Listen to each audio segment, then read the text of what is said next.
Hello and welcome to another episode of the FemiNinja Project. And thank you so much for tuning in. I really appreciate it. I have a fantastic and fascinating guest with me today. Her name is Debra Blaine, MD.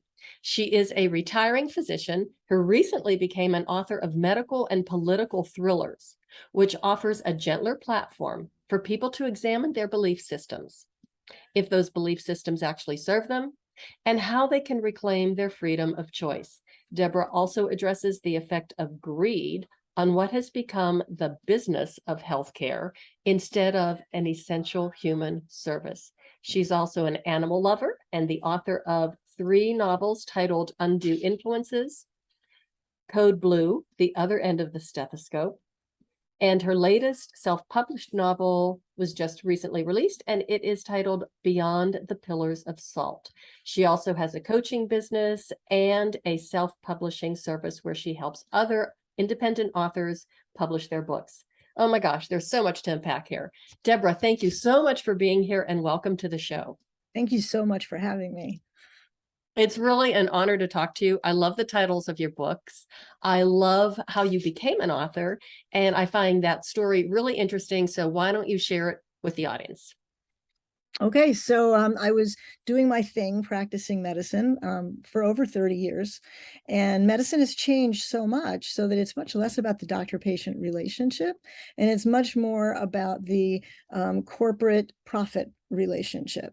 And so doctors are now sort of forced to see more patients, do more procedures, higher productivity and better customer satisfaction reviews, which, if somebody doesn't like the coffee creamer selection in the waiting room, they can ding you and, can really spoil your day. So, but and the hours are really, kind of horrific at times, and the stress, because we do still get sick patients.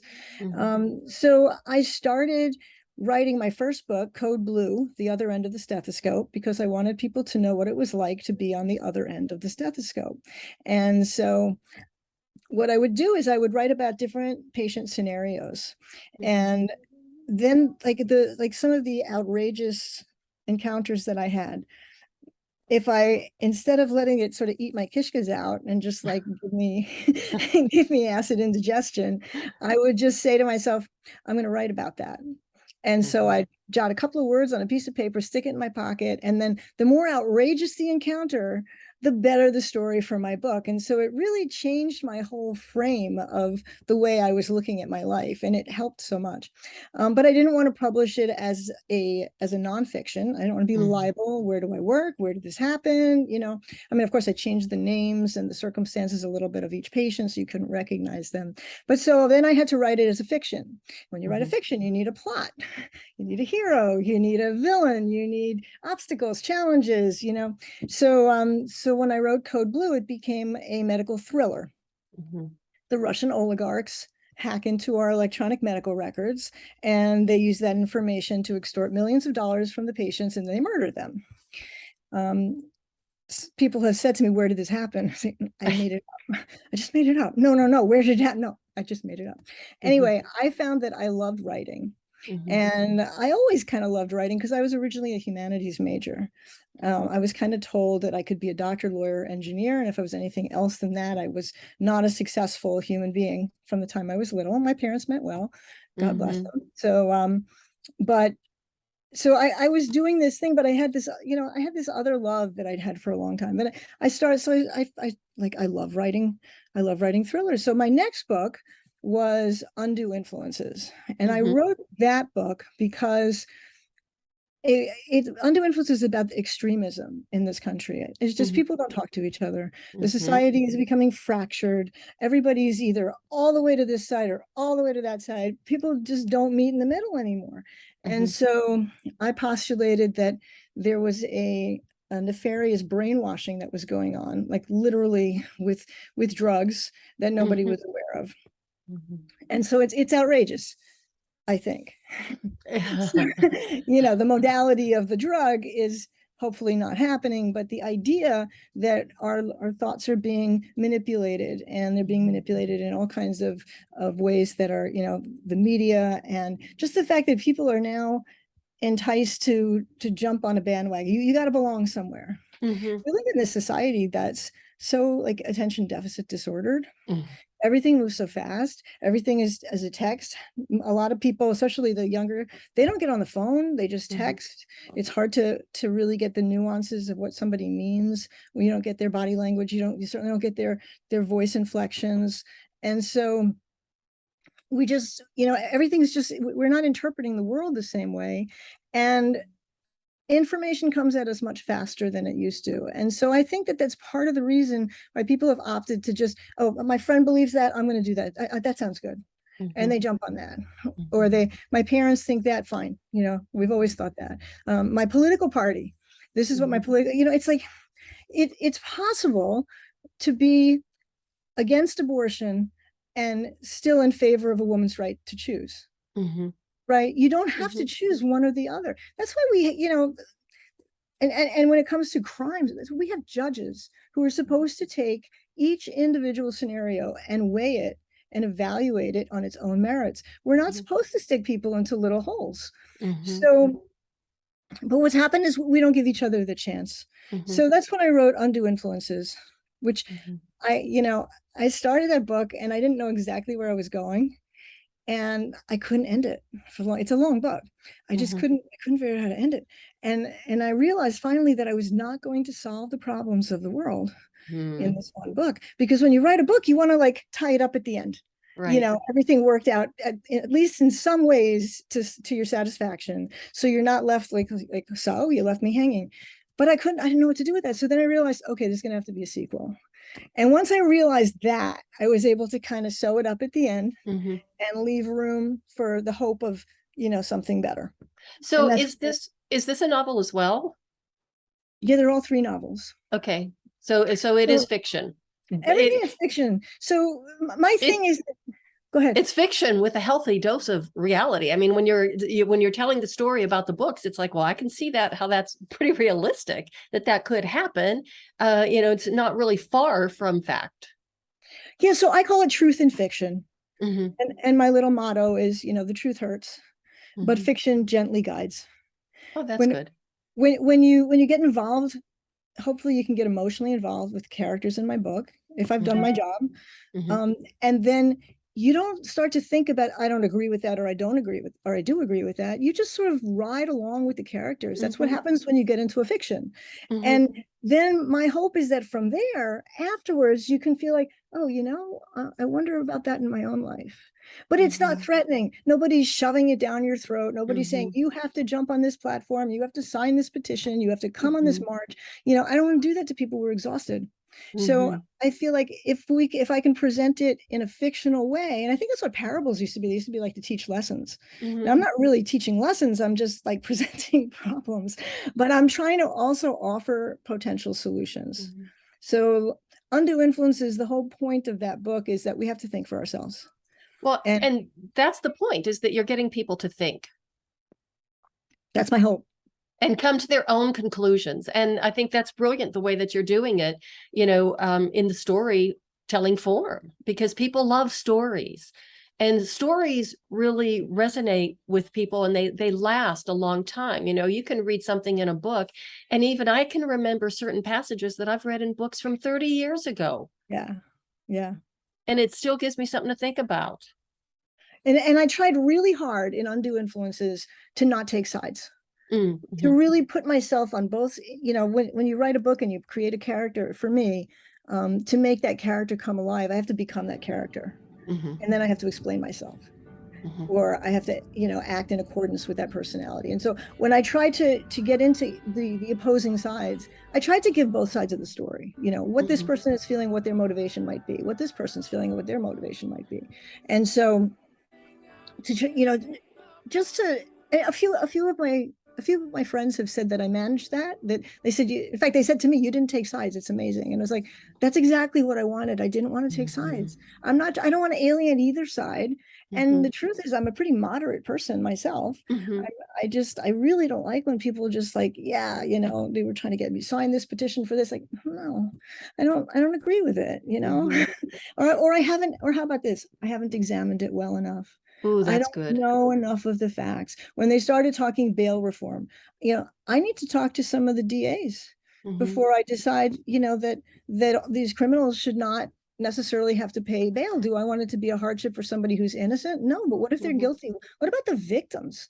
Mm-hmm. Like, I don't want to argue the politics of that. I'm just saying there's so many sides to Mm-hmm. every issue. And how often do we take the time or have the time or the energy to go through and unpack it and say, yes, I believe this because I've thought about it. And Mm-hmm. and this is why I believe it because of this, this, and this. Mm-hmm. And we tend to not do that. It's an unusual person that does that. Mm-hmm. So yeah, so that was how I did that and why I did that, because I don't want people to come away and say, oh, she's a liberal, I don't want to read that book. Oh, she's a conservative, I don't want to read that book. Because I'm slightly left of center, Mm-hmm. but I'm not like, I tried to really explain the conservative side as well as I Mm-hmm. could, but Mm-hmm. also to show the drawbacks. And the same with the liberal side, Mm-hmm. because I think they've kind of gone off the deep end, at the Mm-hmm. extreme. And there's a lot of, I feel, my hope is that there are a lot of moderates out there who are just Mm-hmm. quiet, Mm-hmm. you know. Basically, what you're describing is critical thinking. Yeah. And it seems to be, a thing of the past. But, why not be able to sit down and even have conversations? I studied this form of movement therapy, let's just call it that, called Feldenkrais. I don't know if you've ever heard of it. I think it's pretty popular up in the area that you live. But it's a wonderful body of, it's basically, movement, somatic movement. And it was developed by a gentleman by the name of Moshe Feldenkrais, which is where, it gets this funny name. But his philosophy was everything starts with a question. And he would get into these long discussions that one question would lead to another question. And he would have these incredible, let's say, air quotes, arguments, with his students and with his colleagues and stuff. But what was coming out of it was actually a very rich conversation where so many different ideas and so many different sides were presented that really gives the entire, people who are in the room something to think about. Well, I think one thing I should just mention maybe is that I was a liberal arts major, but my concentration was philosophy. Okay. But yeah, I mean, so many times our opinions are based on things, paradigms that we hold, images of Mhm. ourselves and the world, and we don't even know where they came from. Mhm. We grew up with them. This is what our parents believed. My father unfortunately felt very much a victim all the time. And when you feel like that, you see the world like that. When you see Mhm. yourself like that, the world treats you like that. And Mhm. so when we learn to sort of reevaluate, retake, like start from scratch. Who am I? Who do I want to be? Mhm. Who do I admire, and what are the traits in that person that I would like for myself? And do I have any of them? Oh yeah, I guess I do. So Mhm. we tend to sell ourselves short. I mean, this is where my coaching practice comes in, because Mhm. we tend to not recognize or acknowledge our assets. Mhm.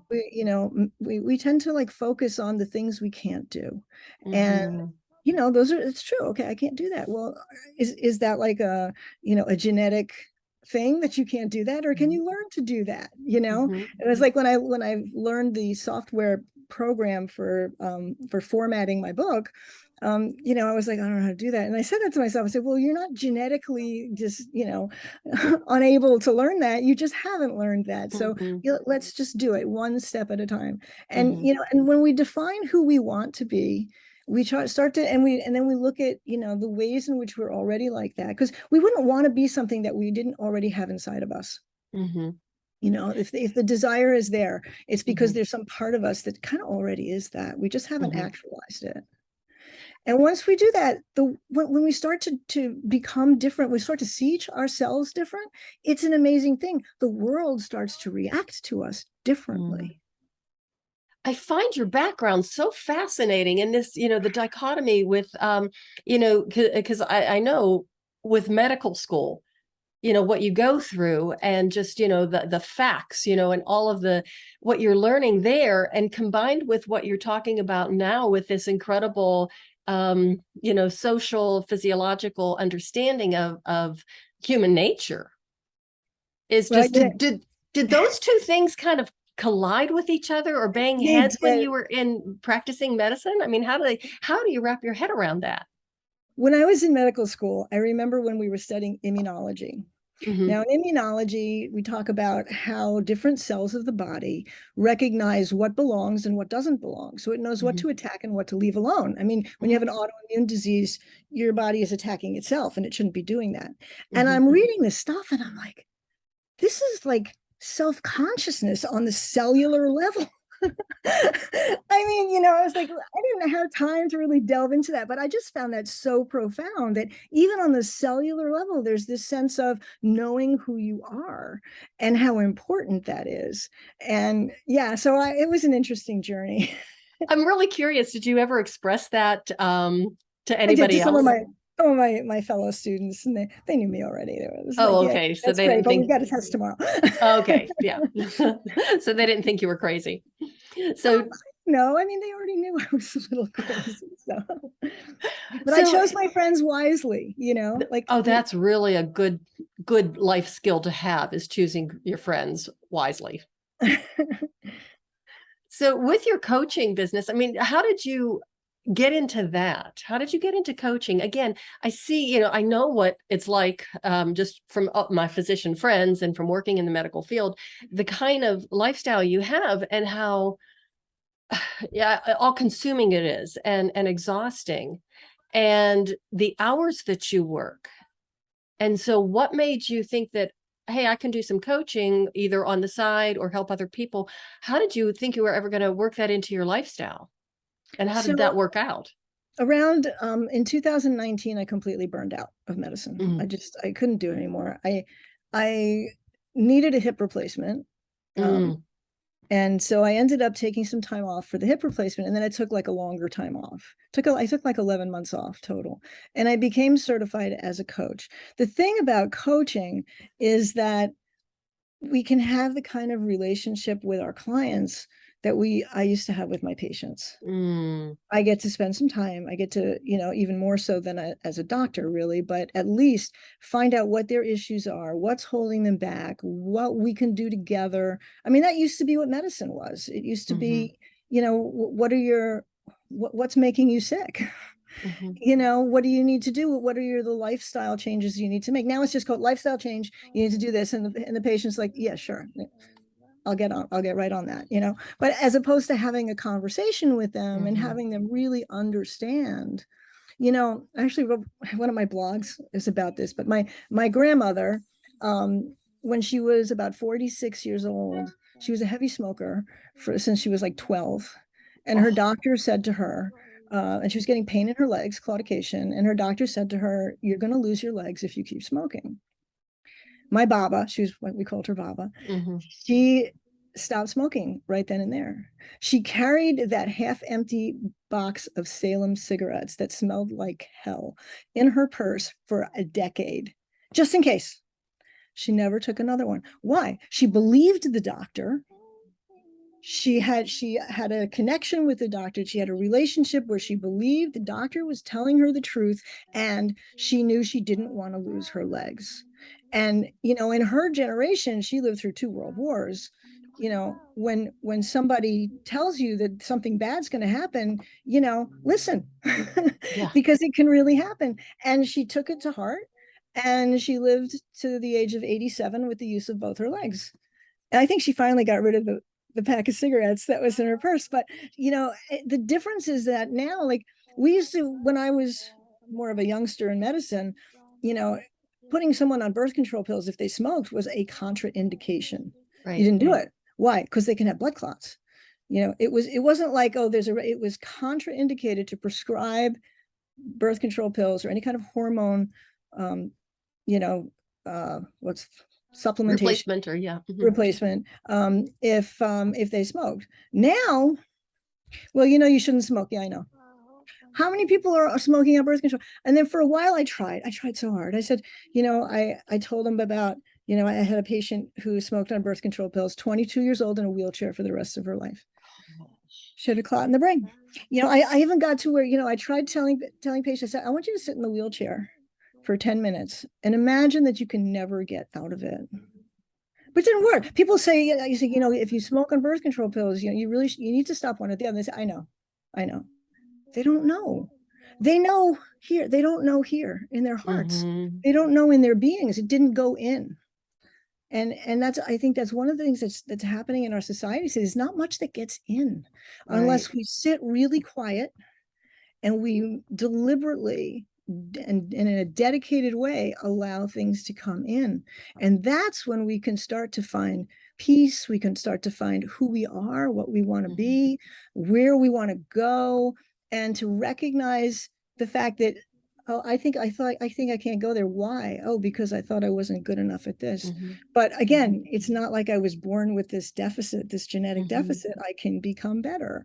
So we need to slow down. I mean, I know lots of Mm-hmm. people say that, but I personally think, because I'm choosing to believe that the extremists out there on both sides are not Mm-hmm. bad people.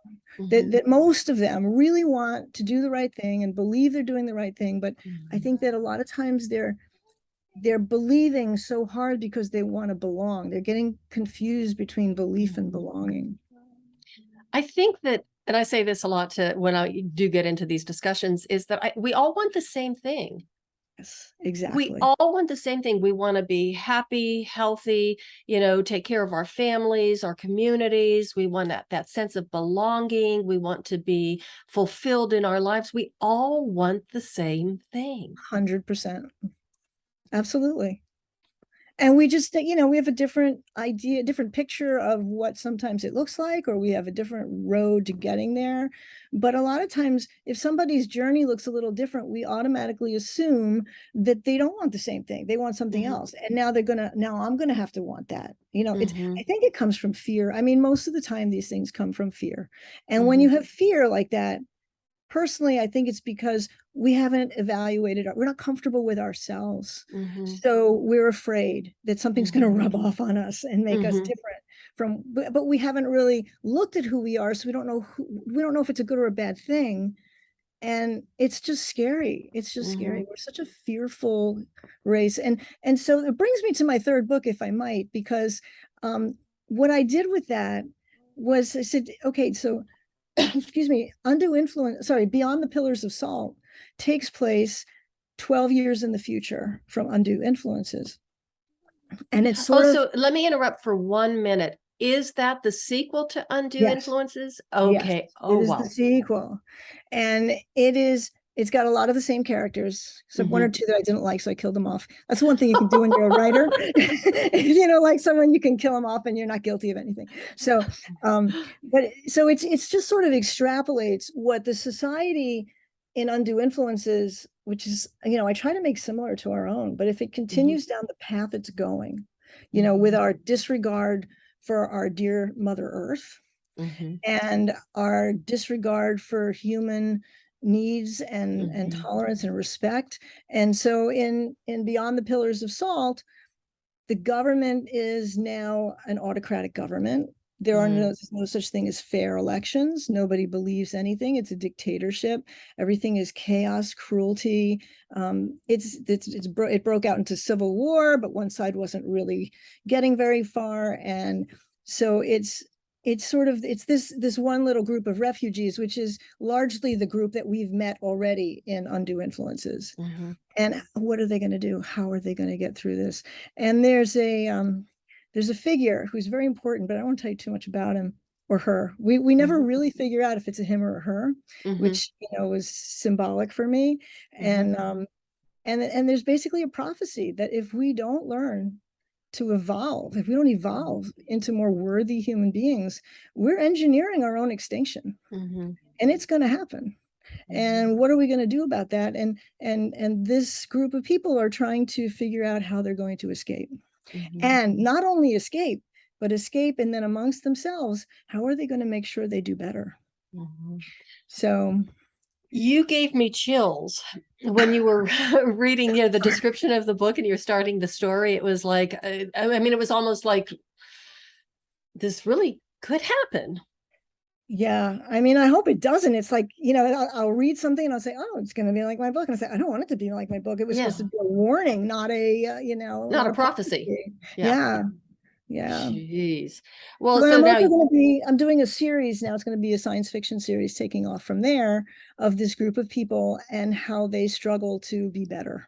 did you hold up that book for us, for Okay, so those who this are is watching the still the video? printer proof Hmm. because I haven't got it because it's brand new. So you can see I can't sell this one, but this is the newest one, Beyond the Pillars of Salt. The Pillars of Salt title comes from the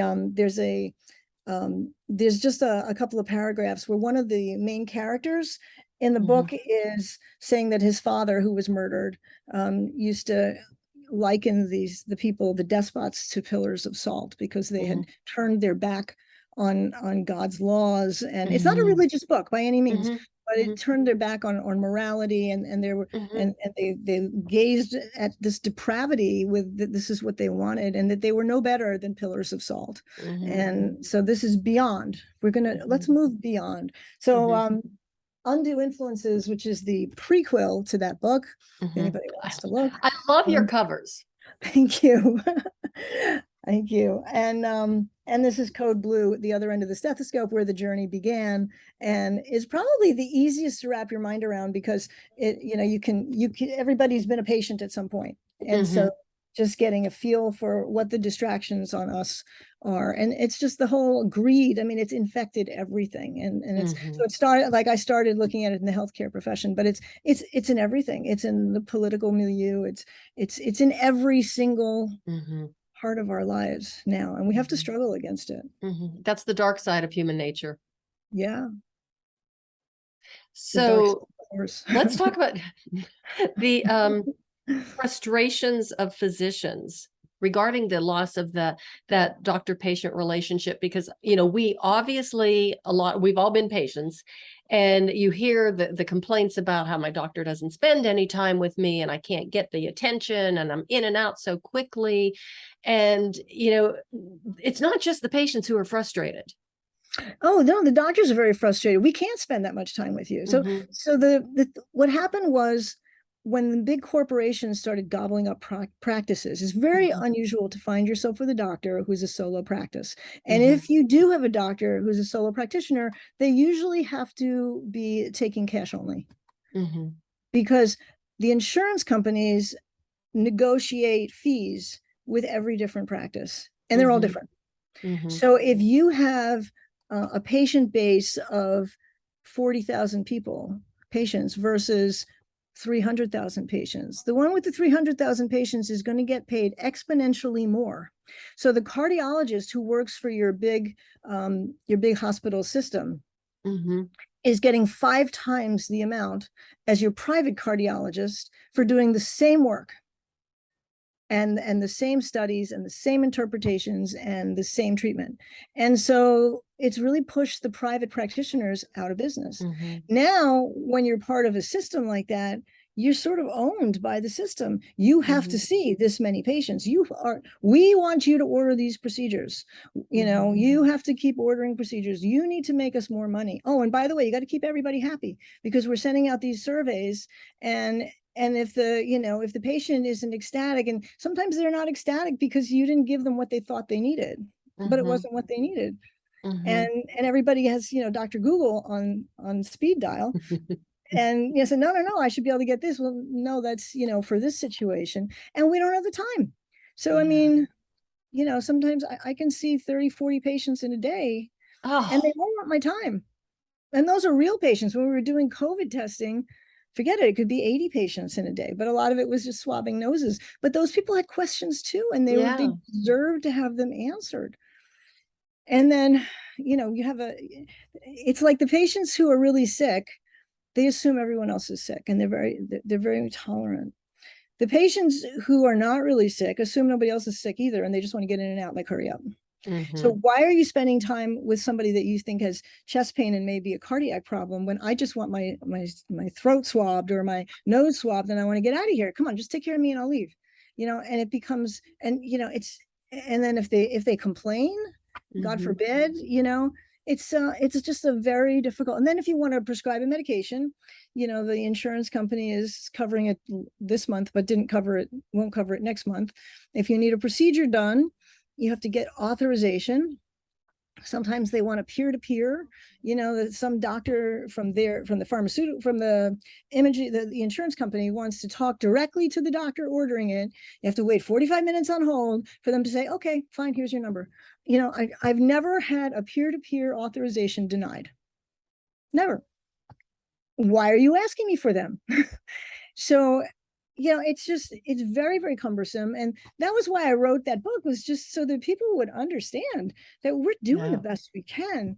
And it's also the reason why I just feel like, I've given enough blood Hmm. to the Hmm. profession at this Yeah. point. So, Yeah. Wow. And I mean, the image that people have about physicians is that you make so much darn money, which you oh, really should, because you've paid so much darn money for your education. And the service that you're providing is not something that we can just live without.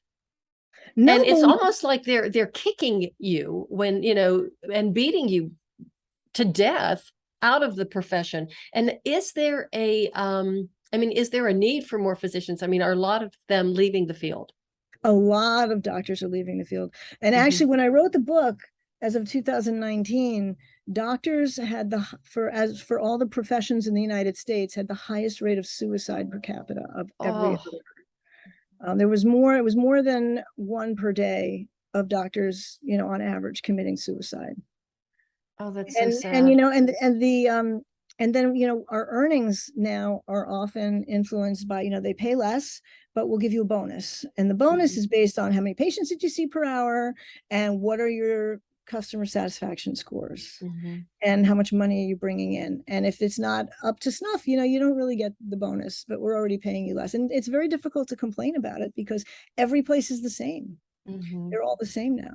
That's just so horrible. I had the most wonderful PCP in the world. I mean, I loved this man. He was just so amazing. And this was years ago, probably when I was in my 30s, early 30s. And so it was a long time ago. And he retired, he had a solo practice. It was just him. He had his nurse, and he had an assistant. It was just it was like going to the doctor it was a pleasant experience. And then, of course, I would see him all the time in the hospital that I worked at when he was doing rounds, and he would always stop and speak. And one time I was with a friend of mine who was a smoker, respiratory therapist. So I was outside with her as she was smoking, and he came by, and, I said, "Hey, I'm not the one." And he says, "I see guilt through association." And he stayed and he talked to us for about 15 minutes. And then when he left, my friend looked at me and said, "Oh my God, who is that?" And I says, "Well, he's my doctor. He's my physician." And she says, "He's so nice. And I can't believe he spent so much time just talking to us." And he was driven out. Again, this was like when managed care, I guess, was just starting to Mhm. be a big thing. And when the corporations were starting to gobble up the private practices. And he sent a letter to all of his patients and said, "I'm closing my practice. This is why, here's some referrals for you." And he says, "I have two choices.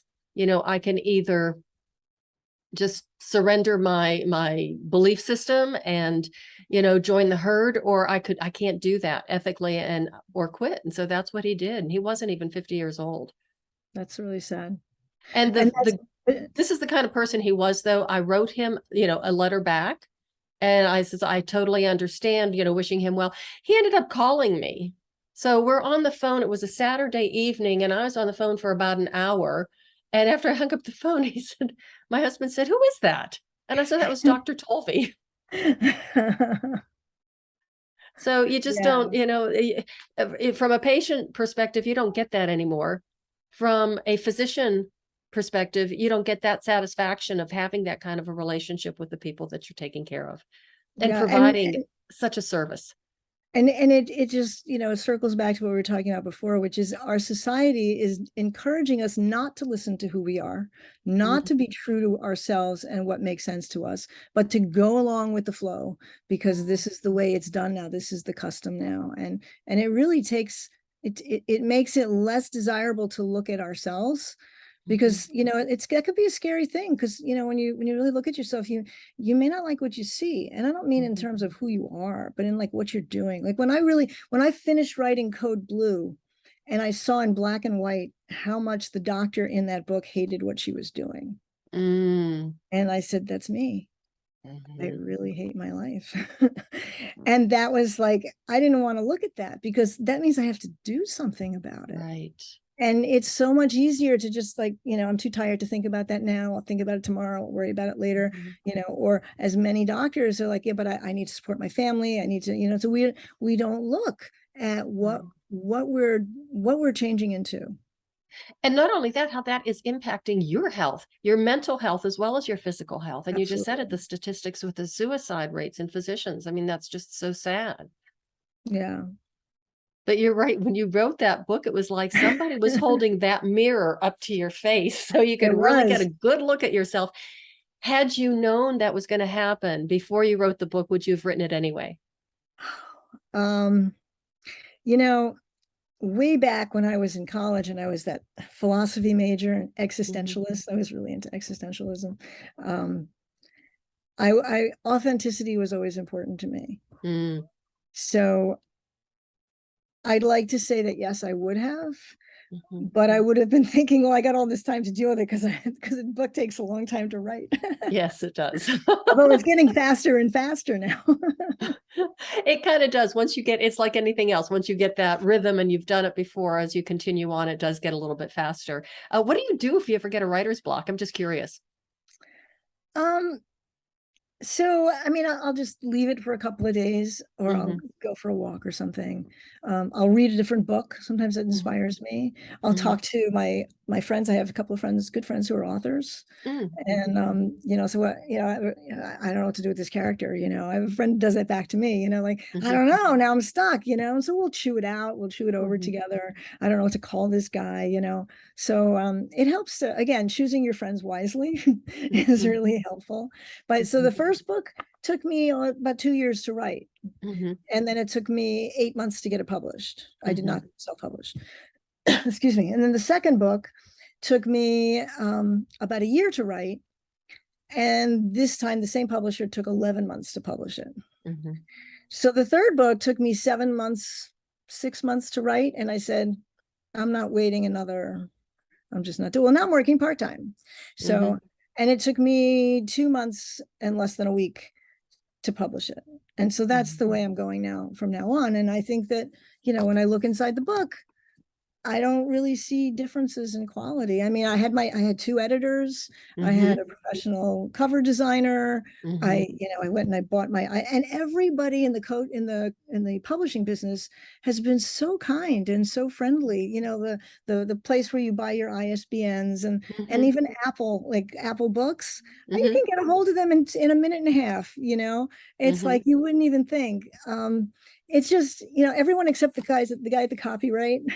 Uh-huh. I messed up something and I called, and I called Tuesday morning, and he must have had a really party hardy day for Labor Day. Hmm. He was almost rude. He wasn't quite rude, but you know what?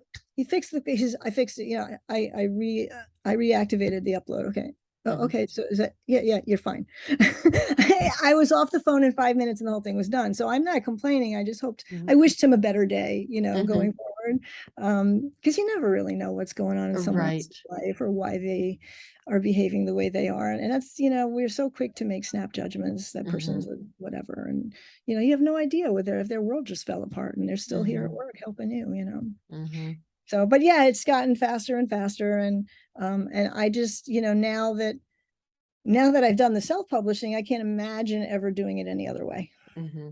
You also get you can see you have visibility. You see what your royalties are. You see what your sales are, and all the royalties are yours. You're not splitting them between Ingram, who's then everybody takes their piece. Ingram's got their piece. Amazon's got their piece. The publisher's got their piece, and then you split the royalties down the middle, and it's like bupkis. Pardon the expression. No, I love it. I love it. But yeah, so that actually, that experience of publishing that book has opened up another whole new world for you, because now you are offering publishing services for independent authors.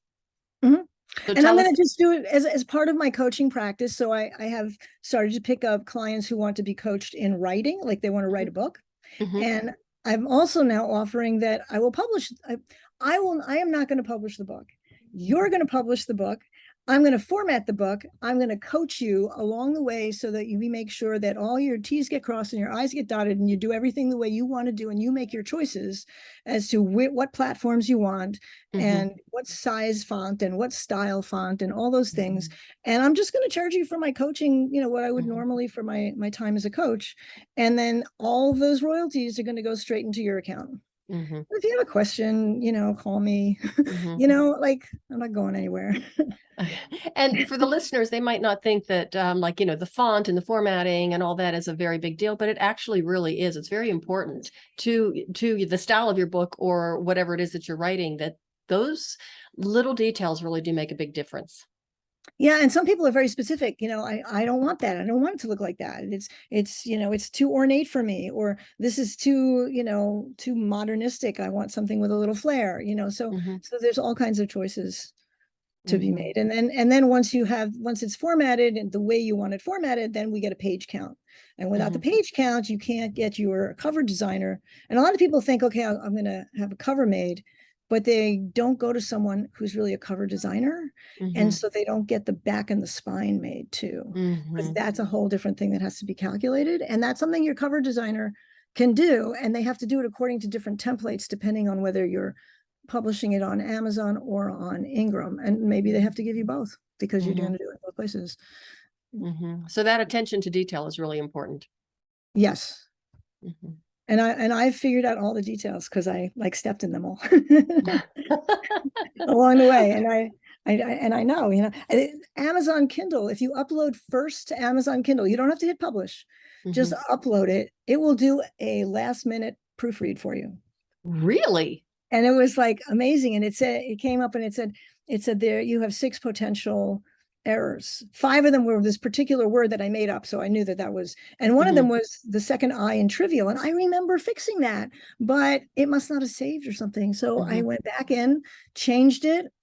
I told it to ignore the others. I went back in and I changed it in the manuscript, and I regenerated the file, and I uploaded again, no errors. So yeah, so that's something that from now on I would tell people to just upload it into Kindle. Don't hit publish, just save it as a draft, but go ahead. Once it's uploaded, you can hit, do a proofread.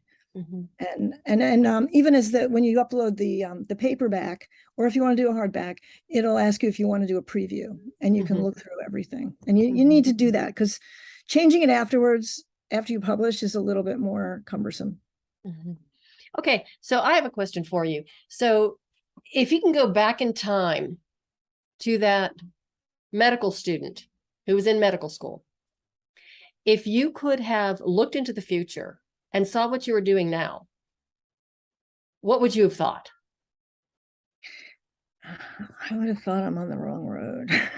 Well, I mean, I'll tell you what, I mean, knowledge is never wasted. And so everything that I've learned on the way, I think I've used on the way.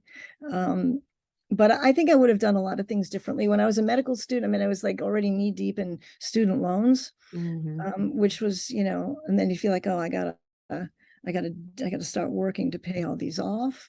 But I didn't have all the other responsibilities. So even when I started to get unhappy, I was a single parent. Since my son was 2, he's now 30. And so I had this sense of, I gotta wait. I can't mess with what I'm doing, because I need to put him through school, and I need to make sure that he doesn't feel like he's not like the other kids, that he doesn't have what they have. I need him to be able to go to summer camp, because I'm not having him walk around the streets all day in the summer when I'm at work. And I wanted to give him everything. And I think it's true for women, is before we have children, I think we focus more on ourselves. But at that point in my life, I was much more sensitive to what my parents wanted me to be.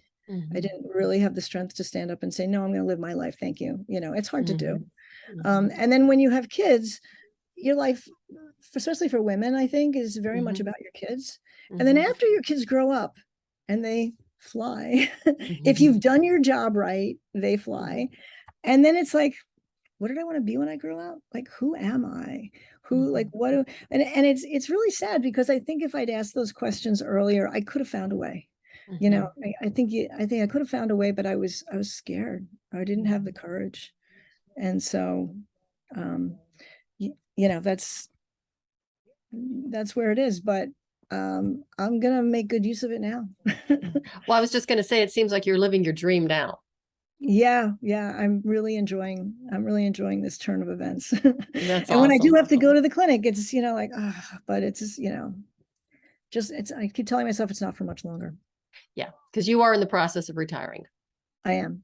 Okay.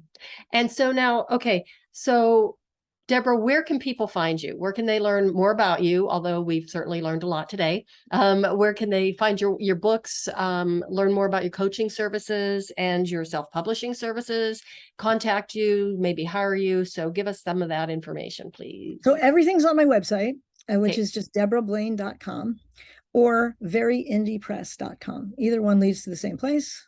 Mhm.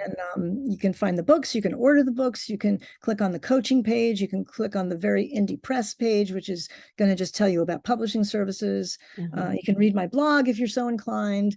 Mhm. You can see my bio, but you already know my bio. Mhm. And I think that's kind of about it. And there's a contact, you know, you can send me a Mhm. message if you like. Do you have any final pearls of wisdom to drop on the audience? I mean, you've certainly given us a lot to think about. You know, I would just say spend more time with yourself. Mm. You know, like really with yourself, not with your cell phone. Like even when we walk the dog, we have a tendency to be on the phone or walking the baby in the carriage. You see these parents with the baby and they're you Oh. think the kid can't feel that? The kid knows that your kid more so than as they get older. They know your attention's not on them. My Mhm. cat knows if I'm thinking about something else and she'll get up and walk away. Just, you know, spend more time just getting to know you because I guarantee that the person who's inside is a really good person. And Mhm. and you like yourself. You may Mhm. not like the way you're living. You may not like the choices that you've recently made or Mhm. previously made, but the person underneath is a good person. And if you pay attention to that person and allow them to come out and allow them to thrive, you can change your life, change your Mhm. image of yourself, and the world will treat you better. Mhm. That is excellent advice. Thank you so much for that. And thank you for being here, Deborah. I have Oh, thank you really so much. enjoyed this conversation. It's been This was so fascinating. much fun. Thank you very much. And everybody, thank you for listening. I really appreciate it as always. And do go to Deborah's website and check out her. I'm definitely going to be stalking her blog, and check out her books and her coaching services. She's obviously a fascinating person and very inspiring. So yeah, it was a really great conversation, Deborah. Thanks Thank you. again. Thank you so much. I had a great And time. yeah, I did too. And remember to put down your cell phones, spend some time with yourself. That's the only way we're going to be able to change the world all for the better. And I really believe that's going to happen. So that is the way of the FemiNinja.